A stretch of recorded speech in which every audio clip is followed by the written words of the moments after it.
Sairam everyone. On this occasion of Bhagawan Sri Sathya Sai Baba's 99th birthday, we like to present you on the lineage of who Swami is and from what Gotra that Swami has descended from. And um my humble pronouns to Bhagwan's lotus feet. Here I would like to quote on Swami. Swami always says, the day that divinity blossoms in your heart, that day is my birthday. So uh, the only vision and the only thing that Swami wants from us is the transformation of the heart. And a quick update on Lyn. Lyn has discharged and she's back home, and she's recovering as I let her just be on her own and let her rest peacefully. But she's recovering and she is back home. She's not in the hospital anymore. She needs physical physiotherapy currently, and she's just resting. So thank you everyone for your prayers and for your concern on Lynn, and we just continuously pray for Lynn from Swami, and we should continuously pray for the world, as that what Swami expects from us. Samasta Loka Sukhino Bhavantu. Jai Saram. ॐ तत्पुरुषाय विद्महे वक्रतुण्डाय धीमहि तन्नो दन्तिः प्रचोदयात्। ॐ साईश्वराय विद्महे सत्यदेवाय धीमहि तन्नः सर्वः प्रचोदयात्। ॐ जयन्ती मङ्गलकाली भद्रकाली कपालिनी दुर्गा क्षमा शिवदात्री स्वाहा स्वदा नमोस्तुते। Om Shanti Shanti Shanti. Sairam Lyn, Sairam from Malaysia. Sairam Sharma, Sairam from New Zealand. Thank you, Swami, for permitting Sharma and I to discuss your lineage, from whom you are descended on this earth. We welcome our listeners for this most enlightening and interesting talk that many people, I'm not so sure, even know that Swami spoke about. So our title of our talk today is Swami's own words, I, Sathya Sai, am Shiva Shakti, born in the Gotra of Bharadwaja, according to a boon won by that sage from Shiva and Shakti. So, in his early years of declaring who he really was, Swami made it known that he was descended from the Gotra, that's Gotra, Gotra, which means lineage, of Sage Bharadwaja. Now, the Vedas proclaim that 7 rishis, 7 great sages, sit above the earth in a circle, and they see to the day-to-day goings on with the earth. They are great sages and highly evolved beings, and the ladies will be happy to know that they all have wives, and the wives sit behind the sages, and it is said it is really the wives who boss around their husbands. However, we will get back to Swami's declaration that he is born into the Gotra lineage of the sage named Bharadwaja Rishis, one of the Saptarishis, the great sages. And this was also the lineage of Sathya Sai. Now, Bharadwaja himself was a great sage, and he did a great deal of penance. He was given 3 terms of life of 100 years each on earth so that he could master the Vedas. At the close of 300 years, Indra, the lord of the celestial beings, appeared before the sage and told him that what he had learnt was only a fistful of the great Himalayan mountain, and that it was a futile attempt to master them in a few lifespans. Instead, Indra advised Bharadwaj to perform a fire sacrifice, which is known as a yagna, and which he taught him how to do this, with Lord Shiva and his consort Shakti presiding over it. Sage Bharadwaja left for Kailash and to invite the divine pair to come to the yagna.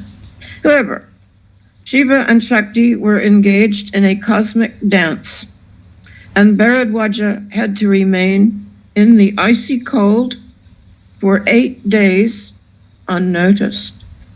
But when he fell paralyzed and unconscious, because he sat there for so long in the cold, it drew the attention of Lord Shiva, who suddenly sprinkled holy water on the left side of the sage and revived him.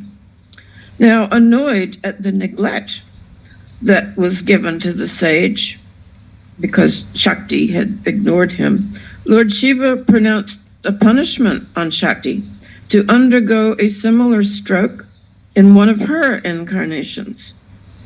Pleased at his devotion, Shiva assured Sage Bharadwaja to preside over the yagna along with his consort, and also told him that he and his consort would take birth in his lineage 3 times. And this is the triple incarnation of Shirdi Sai, Sathya Sai, and Prema Sai. In case you think this just sounds like a fairy tale, I can direct you, if you are in Prashanti Nilayam, up to the great museum that celebrates the world's great religions. This is not Chaitanya Jyoti, this is the other museum that adjoins the administration building. Chaitanya Jyoti is a separate museum that looks like a beautiful pagoda. But no, the museum that celebrates the world's great religions is up near the admin building. And in that building are dioramas, which are models that show the life of Sri Sathya Sai Baba. And one of the dioramas shows Shiva and Shakti engaged in the cosmic dance with the divine sage Bharadwaja, with his hands in supplication performing penance in the icy cold. So Swami had announced in these early days, when he was saying where he had really come from, because nobody really knew. Everyone was asking him, "Who are you? Where did you come from?" He claimed, he made the announcement, "I am descended from the lineage of the Bharadwaja Gotra." Now, and that he is the Shiva Shakti incarnation. And the next one in the triple incarnation will, of course, be Prema Sai. Now, Sage Bharadwaja, for those of you who perhaps from the Western audience have not heard of him, he was one of the greatest Hindu sages, and he was a descendant of Sage Angirasa. His deeds are detailed in the Puranas. And the 7 great sages, which sit above the earth, and this is a truth, this is a great truth. They look over the doings of the world, as I said. Now, if you are familiar, if I may digress just a little bit, with the story of Sri Ramakrishna, he decided to descend to earth as a divine child. Swami also tells this story. And he appeared in the lap of one of these great sages. And he said, "I am going down. Will you come with me?" And that sage was born as Swami Vivekananda. And Swami has proclaimed that in time, the great being, the great sage who was Vivekananda in that lifetime. Of course, Vivekananda brought the wisdom of the Vedas to America, to the Western world. That Vivekananda will be reborn, or that sage will be reborn again, has been reborn, and will eventually be taking over the management of the Prashanti Nilayam ashram. Because when Premasai becomes known, he will not be returning to Prashanti Nilayam, much as Swami Sathya Sai did not return to Shirdi ashram when he was incarnated as Sathya Sai. I hope this does not sound confusing for you all. Now, a few more notes about Bharadwaja, because it's quite a large topic, but he is the father figure of the Bharadwaj family, who composed the sixth mandala of the Rig Veda. In fact, this mandala is known as the Bharadwaja family book, as all 75 hymns are composed by members of this family over several centuries. All of his descendants were respected as powerful priest-like rishis of several clans, such as the Bharatas and the Panktalas. He was a sage of the Vedic times, and he attained extraordinary levels of learning. He had a great power of meditation, and his ashram still exists in the holy Prayag at Allahabad. I could go on about all of his descendants and his precursors, but it's sufficient to know that Bharadwaja is one of the most exalted family lineages of the Brahmin caste. Brahmins with Bharadwaja lineage use Bharadwaja as their last name, even to this day in India, as are all of the rishis. You may find an Atri, for example. Even though he may be the humblest of truck drivers, he may still be an Atri, and there will be a great rishi sage in his lineage. I hope you have enjoyed this part one, as the story of Swami's lineage is so fascinating to many, and Sharma and I are not sure that everyone knows about it, but Swami spoke of it regularly. Because where does a great being like an avatar come from?